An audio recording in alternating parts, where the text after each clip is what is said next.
সংযুক্তা, তুমি? হ্যাঁ স্যার, আমি এসেছি আপনার কাছে। That's like a good girl. ফিরতে হবে আমাকে। নমস্কার বন্ধুরা, আখ্যান চ্যানেলে আপনাদের সবাইকে স্বাগতম। আমাদের আজকের নিবেদন ফেরা, যা লেখক হিমাদ্রি কিশোর দাশগুপ্তের রচিত। গল্পটি নেওয়া হচ্ছে মৃত্যুর গন্ধ মিষ্টি গল্পের বই থেকে, যা পত্রভারতী প্রকাশনী দ্বারা সদ্য সংকলিত। গল্প পাঠে সংযুক্তার চরিত্রে রিয়াঙ্কা, প্রফেসরের চরিত্রে মৃগাঙ্ক এবং সংযুক্তার মা আমি পৌলমী এবং গল্প পরিচালনায় আমি পৌলমী। একই রবিবার, তার ওপর আবার কর্ডলাইনে ট্রেনের লেডিস কম্পার্টমেন্ট। কাজেই বসতে অসুবিধা হয়নি আমার। এই 70 কিলোমিটার যাত্রাপথে মাত্র কয়েকজন যাত্রী ওঠানামা করেছে। জানলার ধারে সিটে বসে চলন্ত ট্রেন থেকে বাইরের দিকে তাকিয়ে এ লাইনে প্রথম দিনের ট্রেন যাত্রার কথা মনে পড়ে যাচ্ছিল। সেদিন বুকের মধ্যে একটা ধুকপুকুনি কাজ করছিল। সেই আমার প্রথম এ লাইনে আসে। সত্যি কথা বলতে কি, তার আগে একলা খুব একটা ট্রেনেও চাপিনি আমি। 2-4 বার ট্রেনে চেপে যখন আত্মীয় স্বজনের বাড়ি গেছি, তখন সঙ্গে মা থাকতো। তাই প্রথম দিন একলা ট্রেনে চাপার পর উত্তেজনা কাজ করাটাই স্বাভাবিক ছিল। তাছাড়া একদম নতুন জায়গাতে একদম নতুন পরিবেশে যেতে হচ্ছে, তার জন্য মনের মধ্যে একটা চাপ তো ছিলই। তবে সেদিন আজকের মতো ফাঁকা ছিল না কম্পার্টমেন্ট, যথেষ্ট ভিড় ছিল। কোনো মতে বসার জায়গা পেয়েছিলাম আমি। তারপর অবশ্য রোজ আসা যাওয়া করতে করতে ধীরে ধীরে সেসব কিছু স্বাভাবিক হয়ে গেছিল। 3 মাস আগে পর্যন্ত 1 বছর ধরে এ পথে নিয়মিত যাওয়া আসা করেছি। তবে আজ ট্রেনে চাপার পর অন্য একটা মৃদু শঙ্কা কাজ করছিল। টানা 1 বছর এই কম্পার্টমেন্টে যাওয়া আসার সুবাদে কিছু নিত্যযাত্রীর সঙ্গে আমার পরিচিতি গড়ে উঠেছিল। তাদের কারোর সঙ্গে যদি আজ দেখা হয়ে যায়, যদি তারা আমাকে জিজ্ঞাসা করে গত 3 মাস আমার দেখা নেই কেন, তখন কি জবাব দেব তাদের? এই শঙ্কাটাই কাজ করছিল। তবে সৌভাগ্যের বিষয় যে তেমন কারোর সঙ্গে দেখা হলো না আমার। আজ 10টা নাগাদ ট্রেনে চেপেছিলাম। যেখানে যাচ্ছিলাম সেটা আমার বাড়ি থেকে ঘন্টা 2-এর দূরত্ব। জানলার বাইরে তাকিয়ে পুরানো দিনের কথা ভাবতে ভাবতে খেয়াল করছিলাম সূর্যের তেজ ক্রমশ কমে আসছে। বর্ষাকাল, এমন হওয়াটা অবশ্য অস্বাভাবিক কিছু নয়। যে স্টেশনে নামবো তার 2-3টে স্টেশন আগেই কালো হয়ে এলো। তারপর ফোঁটা ফোঁটা বৃষ্টি নামলো। গন্তব্যে যখন পৌঁছালাম তখন আকাশ যেন ভেঙে পড়েছে। বৃষ্টি থেকে বাঁচার জন্য প্ল্যাটফর্ম থেকে নেমে কোনো রকমে ছুটে একটা গুমটির নিচে গিয়ে দাঁড়ালাম। দিনের বেলাতেই চারপাশে সন্ধ্যার অন্ধকার নেমে এসেছে। ছোট্ট প্ল্যাটফর্মটাতে কোথাও কোনো লোকজন নেই। এমনিতেই এই ছোট্ট হল স্টেশনে তেমন আনাগোনা ছিল না লোকজনের।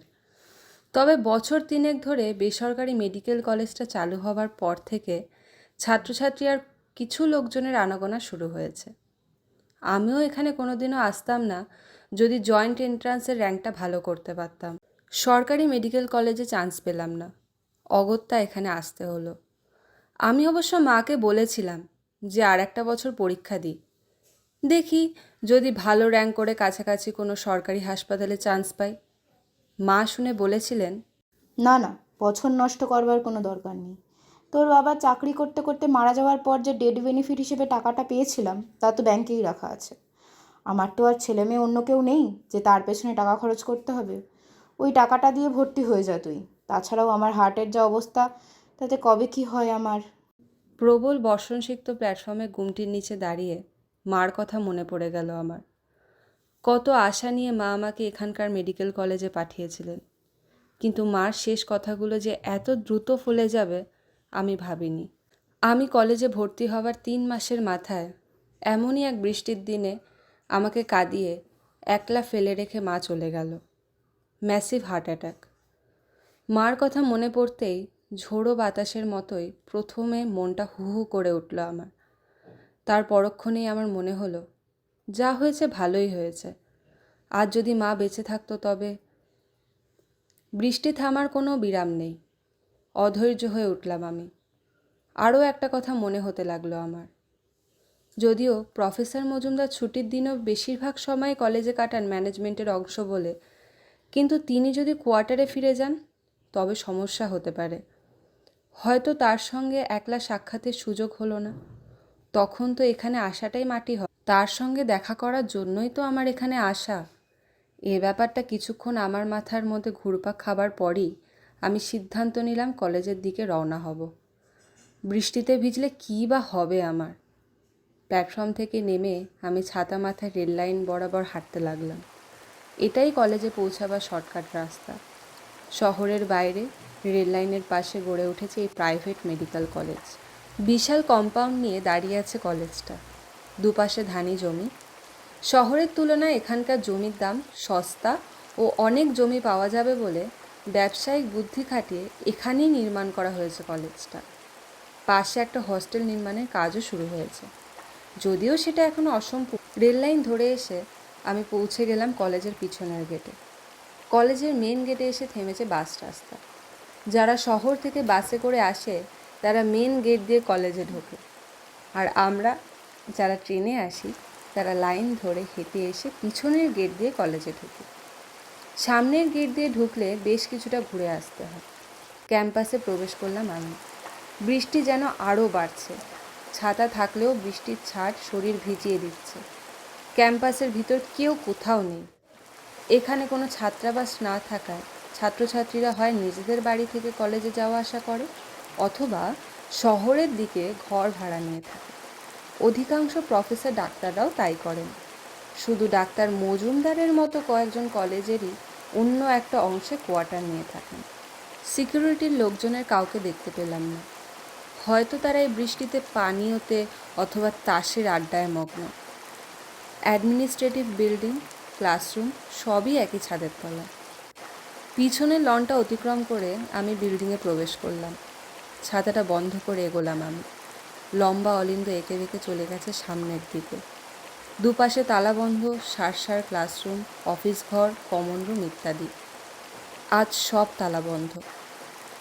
দিনে অলিন্দ মুখরিত থাকে ছাত্রছাত্রীদের কথাবার্তায়। ঘরগুলো থেকে ভেসে আসে অধ্যাপকদের ক্লাস নেবার শব্দ, কিন্তু আজ সব নিস্তব্ধ। নিজের পায়ের শব্দ যেন শুনতে পাচ্ছি আমি। হাঁটতে হাঁটতে কিছুক্ষণের মধ্যেই আমি সেই ঘরটার সামনে পৌঁছে গেলাম। হ্যাঁ, এটাই প্রফেসর মজুমদারের ঘর। বাইরে পিতলের ফলকে জল করছে তার নাম। দরজাটা মৃদু ফাঁক করা। তার ফাঁক দিয়ে ঘরের আলোর রেখা বাইরে আসছে, অর্থাৎ তিনি ঘরেই আছেন। ঘরে ঢোকার আগের মুহূর্তের জন্য থমকে দাঁড়ালাম। সেদিন কলেজে সেই ঘটনার পর আর আমি কলেজে পা রাখিনি।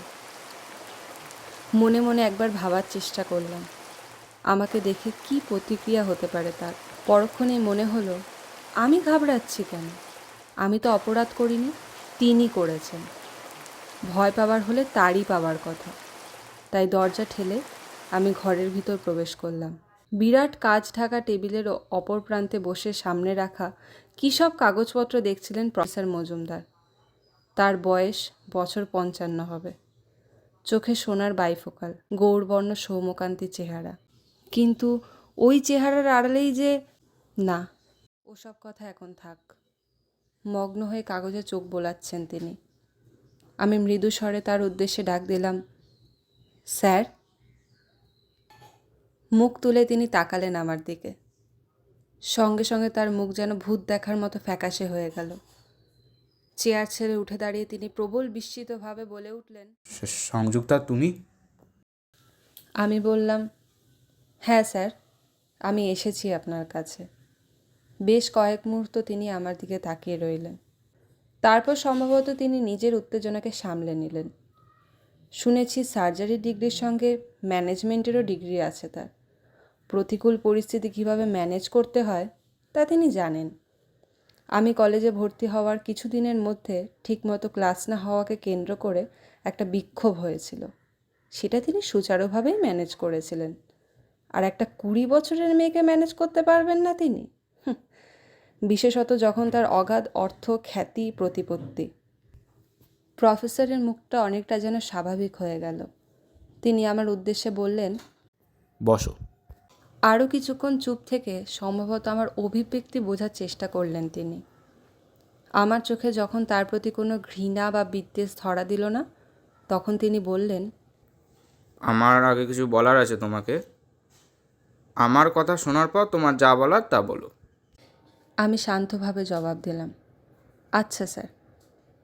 ডাক্তার মজুমদার বলতে শুরু করলেন, যে ঘটনা তোমার সাথে ঘটেছে সেটা নেহাতি একটা দুর্ঘটনা।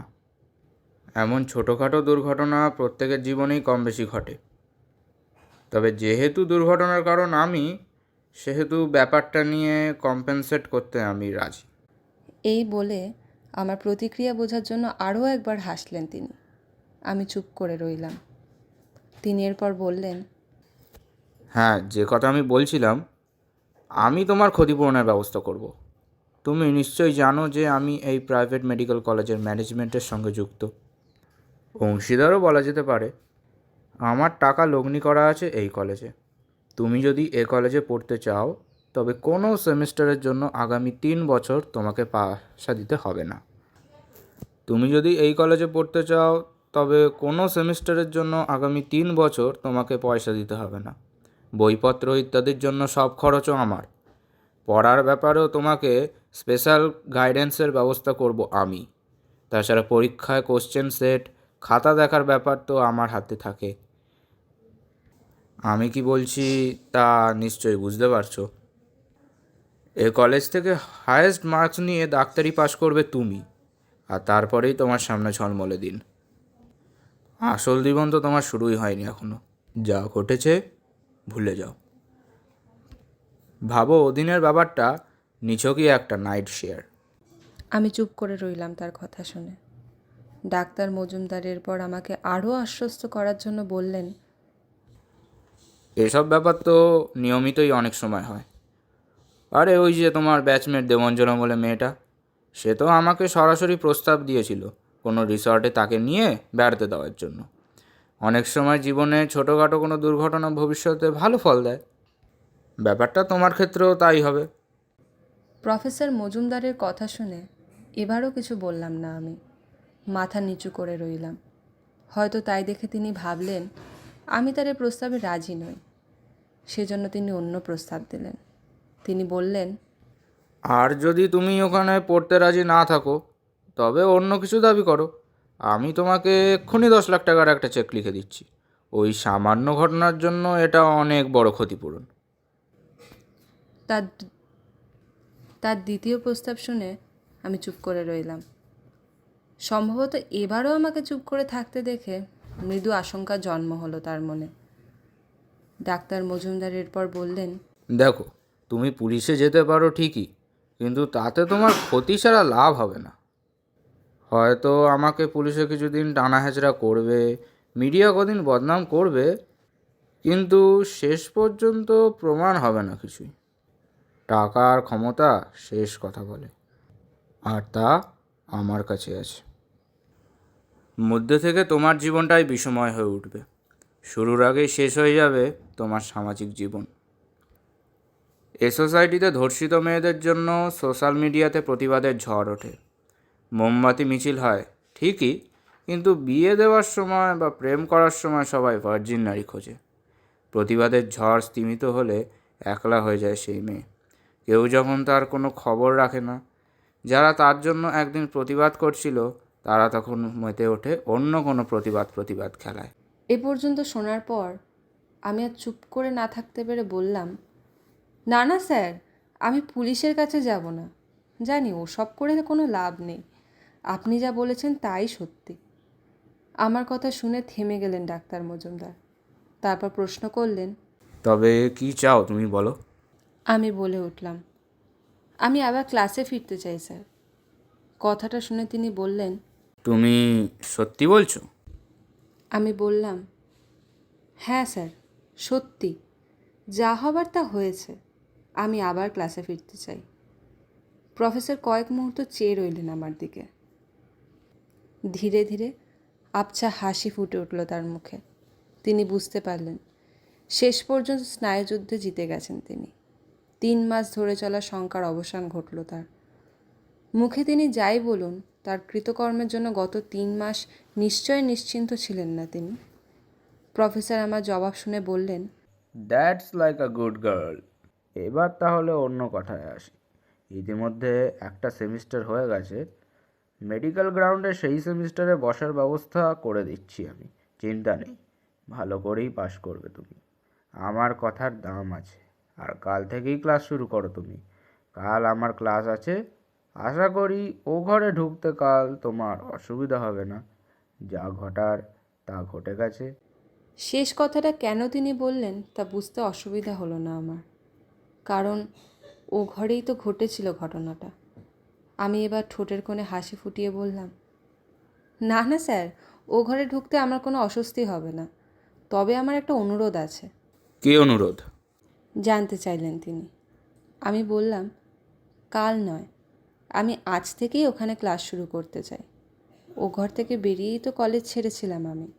10 মিনিটের জন্য হলেও আপনি ওখানে গিয়ে আমাকে ক্লাস করান, যাতে আমি বুঝতে পারি সত্যিই কলেজ আমাকে ফিরিয়ে নিচ্ছে। আর সত্যিই যদি আমার মনের কোণে ওই ঘরটা সম্পর্কে কোনো অস্বস্তিবোধ লুকিয়ে থাকে, তবে তা কেটে যাবে। কাল ডিসেকশন রুমে ঢুকতে বা অ্যান্টি চেম্বারে ঢুকতে কোনো অসুবিধাই হবে না আমার। প্রফেসর কয়েক মুহূর্ত আমার প্রস্তাবটা নিয়ে চিন্তা করলেন, তারপর হয়তো ভাবলেন আমাকে সন্তুষ্ট রাখাটাই ভালো, তাই একটু ইতস্তত করে এরপর বললেন, ঠিক আছে, চলো, তোমার যখন ইচ্ছে তখন আজ থেকেই শুরু করো।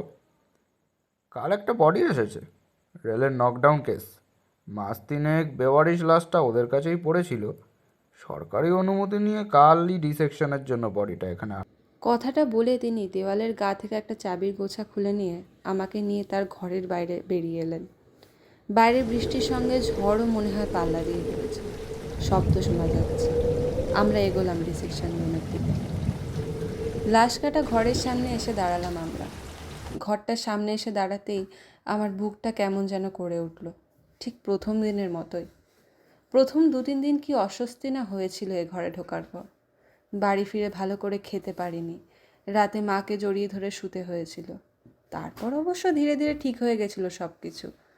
খুব স্বাভাবিকই মনে হতো ডিসেকশন টেবিলে শুইয়ে রাখা বডিসহ এ ঘরের সব কিছু। চাবি দিয়ে দরজার তালা খুলতে খুলতে ডাক্তার মজুমদার বললেন, ইনফ্যাক্ট তুমি না এলেও হয়তো এ ঘরে আসতাম আমি। বডিটা আনার পর আমি এক ঝলক দেখেছিলাম বডিটা। ভেবেছিলাম কাল ক্লাস শুরু হওয়ার আগে আর একবার ভালো করে দেখে নেব বডিটা।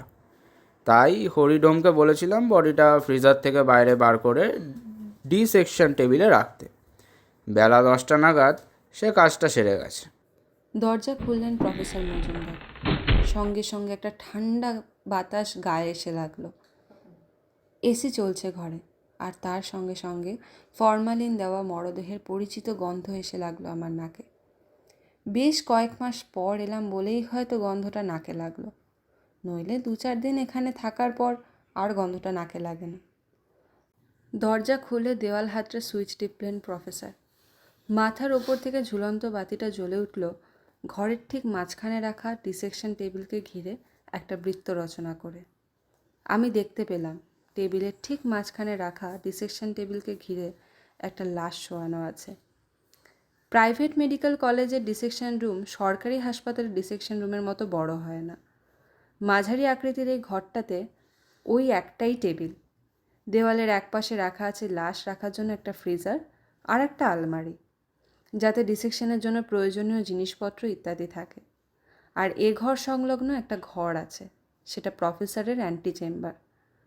ঘরটাতে ঢোকার পরই টেবিলের দিকে তাকিয়ে নিয়ে আমি তাকালাম সেই ঘরটার দিকে। অ্যান্টি চেম্বারের দরজার পাল্লাটা খোলা, ভিতরে জমাট বাঁধা অন্ধকার। সেদিনও অমনই অন্ধকার ছিল ঘরটা। আমি প্রফেসরের পিছন পিছন গিয়ে ঢুকছিলাম ও ঘরটাতে। আর তারপর আমি আজও যেন কেঁপে উঠলাম সে ঘরের দিকে তাকিয়ে। ওই অন্ধকারের মধ্যেই তো প্রফেসর মজুমদার সেদিন যেন ধারালো স্ক্যালপেল চালাচ্ছিল আমার শরীর। ঘটনার আকস্মিকতায় আতঙ্কে এতটাই বিহ্বল হয়ে গেছিলাম যে অসহ্য যন্ত্রণা সত্ত্বেও মৃত মানুষের মতোই আমার গলা থেকে কোনো স্বর বেরোচ্ছিল না। প্রফেসর মজুমদার এগিয়ে গিয়ে আলমারিটা খুললেন ডিসেকশন বা সব ব্যবচ্ছেদের প্রয়োজনীয় জিনিসপত্র বার করার জন্য। আর আমি গিয়ে দাঁড়ালাম টেবিলের সামনে। সেখানে দাঁড়াতেই আমার মনে পড়ে গেল সেদিনের সেই ঘটনার কথা। তখন বিকাল, ঠিক এমনই জায়গায় দাঁড়িয়েছিলাম আমি জনা সাতেক ছেলেমেয়ের সঙ্গে। উল্টো দিকে দাঁড়িয়েছিলেন প্রফেসর। একটা ডেড বডির লোয়ার অ্যাবডোমেন ওপেন করে অন্ত্রযন্ত্রগুলো তিনি আমাদের দেখাচ্ছিলেন। হঠাৎ আমার মনে হলো তিনি কথা বলতে বলতে বারবার আমার পেটের দিকে তাকাচ্ছেন। কয়েক মুহূর্তের মধ্যেই আমি ধরে ফেললাম যে ব্যাপারটা কি ঘটছে। কোনোভাবে আমার শর্ট টপটা জিন্সের ওপর থেকে, অর্থাৎ কোমরের ওপর থেকে ইঞ্চিখানেক ওপরে উঠে গেছে, উন্মুক্ত হয়ে গেছে আমার নাভি। আর সেদিকেই বারবার তাকাচ্ছেন প্রফেসর মজুমদার। আমি জানি নারীর নাভি পুরুষের যৌনতার উদ্রেক ঘটায়, কিন্তু প্রফেসর মজুমদারের ক্ষেত্রে সে ব্যাপারটা আমার ঠিক বিশ্বাস হয়নি। কারণ তিনি আমার শিক্ষক, আর আমার বাবা যদি আজ বেঁচে থাকতেন তবে প্রফেসর মজুমদারের বয়সী হতেন। তিনি আমার পিতৃতুল্য। আমি তাড়াতাড়ি আমার টপটা টেনে নিচে নামিয়ে দিয়েছিলাম। তবে আজ জানি সেদিন যদি তাকে আমি অবিশ্বাস করতাম তবে আমার মঙ্গল হতো। সেদিন রিসেকশন শেষ হলে যখন ছাত্রছাত্রীরা ঘর ছেড়ে বাইরে বেরিয়ে যাচ্ছিল, প্রফেসর আমাকে বললেন একটা নোটস দেবেন, একটু দাঁড়িয়ে যেতে। যদি সেদিন আমি তার দৃষ্টি পড়তে পারতাম তবে কিছুতেই থাকতাম না একলা এ ঘরে, কিছুতেই তার পিছন পিছন যেতাম না তার ওই অ্যান্টি চেম্বারে। ভুল করেছিলাম আমি, বিরাট ভুল। তার খেসারত দিতে হয়েছে আমাকে। আমি দাঁড়িয়ে রইলাম টেবিলের সামনে। মিনিট তিনেকের মধ্যেই হাতে গ্লাভস পরে সব ব্যবচ্ছেদের সরঞ্জাম একটা ছোট ট্রেতে নিয়ে টেবিলের কাছে এলেন প্রফেসর মজুমদার। তিনি এসে দাঁড়ালেন টেবিলের ঠিক ওপাশে, আমার ঠিক বিপরীতে, ঠিক যেমন সেই দুর্ঘটনার দিন যে জায়গায় দাঁড়িয়েছিলেন তিনি। সব ব্যবচ্ছেদের ধারালো ছুরি অর্থাৎ স্ক্যালপেল ইত্যাদি জিনিস সহ ট্রেটা তিনি টেবিলের একপাশে রাখলেন। তারপর চাদরটা ঠেলে সব দেহের কাঁধের নিচ পর্যন্ত নামিয়ে দিলেন। মৃতদেহটা দেখে চমকে উঠলাম আমি। থ্যাতলানো মুখমণ্ডল, চোখ, নাক, মুখ কিছুই বোঝা যাচ্ছে না। তবে তার চুল দেখে বুঝতে পারলাম সেটা নারী দেহ। তার দেহের যতটা অংশ উন্মুক্ত তা দেখে বুঝতে পারলাম তার রং বেশ ফর্সা ছিল, ঠিক আমারই মতো। যুবতী ছিল সে। মেয়েটার থ্যাতলানো মুখমণ্ডলের দিকে তাকিয়ে প্রফেসর বললেন, শুনেছি এখান থেকে বেশ দূরের এক স্টেশনে ট্রেনের সামনে ঝাঁপ দিয়েছিল মেয়েটা। টুকরো হয়নি ঠিকই, তবে বাড়ি খেয়ে লাইনের পাশে ছিটকে পড়েছিল। ট্রেনের ধাক্কাতেই চুরমার হয়ে গিয়েছিল ওর স্কালটা। তাতেই সঙ্গে সঙ্গে মারা যায় মেয়েটা, তবে বডিটা অক্ষতই আছে। এ কথা বলার পর তিনি জানতে চাইলেন, আচ্ছা, সেই দিন আমার ক্লাসে তুমি যখন ছিলে তখন আমি তোমাদের কী দেখাচ্ছিলাম মনে আছে? মৃদু হেসে আমি জবাব দিলাম, লোয়ার অ্যাবডোমেন।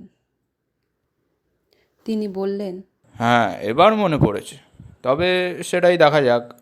প্রফেসর মজুমদার এবার এক ঝটকায় বডির ওপর থেকে পুরো কাপড়টা সরিয়ে দিলেন। হ্যাঁ, এটা কোনো যুবতীরই লাশ। ফর্সা দেহ, এখনও দেহটা তেমন বিকৃত হয়নি। বুকের কাছ থেকে পেট পর্যন্ত জেগে আছে সেলাই করা একটা চেরা দাগ, পোস্টমর্টমের চিহ্ন। তাছাড়া মাথার ওপর থেকে ঝুলতে থাকা তীব্র আলোতে আরেকটা জিনিস চোখে পড়ল আমার আর প্রফেসরের। তার শরীরের একটা জন্মদাগ। সব দেহে নাভির ঠিক ইঞ্চিখানেক ওপরে নিটোল নাভির মতো দেখতে, বলা ভালো তার চেয়ে বড় আকৃতির একটা কালো জরুল। সেদিকে স্থির দৃষ্টিতে কিছুক্ষণ তাকিয়ে থাকার পর সেদিকে চোখ রেখেই প্রফেসর মজুমদার বললেন, জরুলটা দেখেছো? ঠিক যেন কম্পাস বসিয়ে তৈরি করা। এরপর তিনি সেই নারীর দেহের উদর উন্মুক্ত করার জন্য সব ব্যবচ্ছেদের ছুরি বা স্ক্যালপেলটা হাতে নিলেন। ছুরিটা মৃতদেহের গায়ে চালাবার আগে তিনি তাকালেন আমার দিকে। আমার টপটা এতক্ষণে কোমরের অনেক ওপরে উঠে গেছে। আজও সেদিনের মতো একই পোশাক পরে এসেছি আমি, তবে আজ আর অচেতনে নয়। প্রফেসর যখন সব দেহটার জরুলটার দিকে তাকিয়েছিলেন ঠিক তখনই আমি সচেতনভাবেই আমার টপটাকে বুক পর্যন্ত টেনে তুলেছি। প্রফেসর আমার দিকে তাকাতেই তার চোখ আটকে গেল আমার উন্মুক্ত শরীরের দিকে, আর তারপরেই যেন ফ্যাকাশে হয়ে গেল তার মুখ। অবিশ্বাস্য আতঙ্কে চিৎকার করে উঠলেন প্রফেসর মজুমদার। চোখ দুটো যেন ঠিকরে বেরিয়ে আসতে লাগলো তার, আর তারপরেই মাটিতে পড়ে একদম স্থির হয়ে গেল। কিছুক্ষণ আমি তাকিয়ে রইলাম তার দেহটার দিকে। তারপর যেন একটু ঝুঁকে পড়ে কবজি স্পর্শ করে বুঝতে পারলাম তিনি আর কোনো দিনই জাগবেন না। আমাকে তিনি সেদিন যখন পাশের ওই অন্ধকার ঘরে টেনে নিয়ে গেছিলেন তখন তিনি অন্ধকারে জরুলটা খেয়াল করেননি, কিন্তু আজ এই তীব্র আলোকবৃত্তের নিচে দাঁড়ানো আমার উন্মুক্ত ঊর্ধ্বাঙ্গে জরুলটা দেখতে পেয়েছেন তিনি। ঠিক যেমন নিটোল বৃত্তাকার জরুল আকার আছে সামনের টেবিলে শোয়ানো সব দেহের ঠিক একই জায়গাতে, শেষ পর্যন্ত আমি কে, শবদেহটা কার, তা বুঝতে পারলেন প্রফেসর মজুমদার, আর তারপরই আতঙ্কে হার্টফেল করলেন। কৃতকর্মের শাস্তি পেয়েছে ধর্ষক। এবার আমি শান্তি পাব। ফিরতে হবে আমাকে। ডিসেকশন রুম ছেড়ে বেরোবার আগে আমি একবার তাকালাম টেবিলে শোয়ানো লাশটার দিকে। তার মুখটা দেখে বেশ কষ্ট হলো আমার। মুহূর্তের জন্য আমার মনে হলো অপমানে, ক্ষোভে অমনভাবে সেদিন ট্রেনের সামনে ঝাঁপটা না দিলে আমার সুন্দর মুখটা অমন বিভৎস হতো না।